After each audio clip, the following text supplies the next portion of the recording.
Hi everyone, thanks for joining me for another edition of NetSuite Sneak Peeks.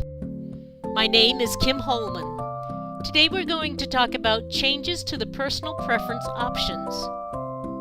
One of the great selling points of NetSuite is that it's highly customizable. Those of us in the IT department can create custom fields, custom forms, custom records. We even have the ability to create automated workflows. And as an end user, you can set your personal preferences. There are settings to control your color theme and your screen font, ways to control how searches behave, settings for lists, and so forth. Today we'll look at some new settings with the new release, and we'll talk about some preferences that are going away. So let's begin by looking at how to get to the Set Preferences page.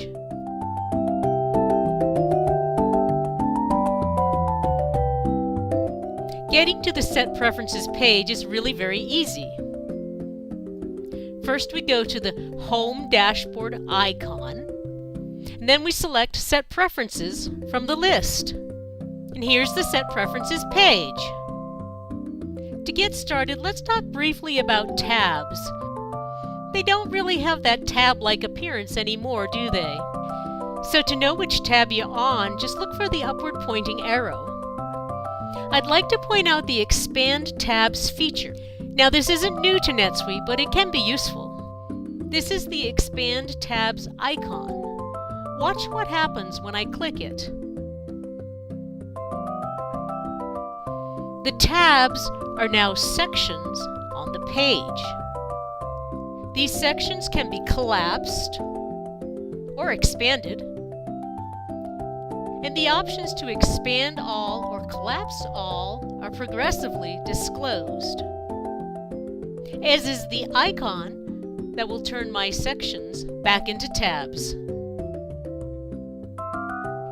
Now, since version 2014.2 of NetSuite is all about a new look and feel, it shouldn't come as a surprise that the personal preferences settings I want to talk about are located under the Appearance tab. First, let's take a look at color themes. There are fewer options in the list now. They're designed to complement the new look and feel. If you had a favorite school theme, though, don't worry, they're still there. Let's take a look at my favorite color, turquoise. I select the color theme from the list, and I hit Save. Not bad. Now there is one color theme that's missing from the new list. Can you guess what it is? It's called Rainbow. All I can say is, what were they thinking? Okay, back to the new release. Here's what's missing under the color options. You used to be able to select a color family, color saturation, and color lightness.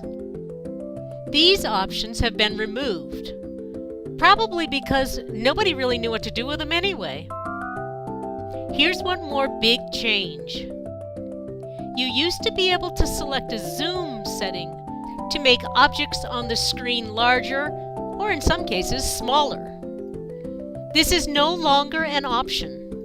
NetSuite is using larger fonts in this new look and feel, and you can change these settings on your browser anyway. So let me show you how to do that. I'm working in Google Chrome. Up here to the right are my internet options. I just click this icon, and right down here I see Zoom, and I click on it to make the page bigger or smaller. All of the browsers currently supported by NetSuite have a zoom option. If you need any help with this, please submit a help desk ticket to IT. And by the way, the Compensate for Large Fonts option is still available. This provides easier to read layouts if you have your computer display set to use large fonts. And by the way, if you ever want to know what a preference setting is used for, just click on the field label to pull up the field help, like I did. Let's look at one more new setting. you now have the option to select a dashboard layout type. Just click on the drop-down menu and you can select from the various options like 2 columns narrow-wide or 2 columns wide-narrow.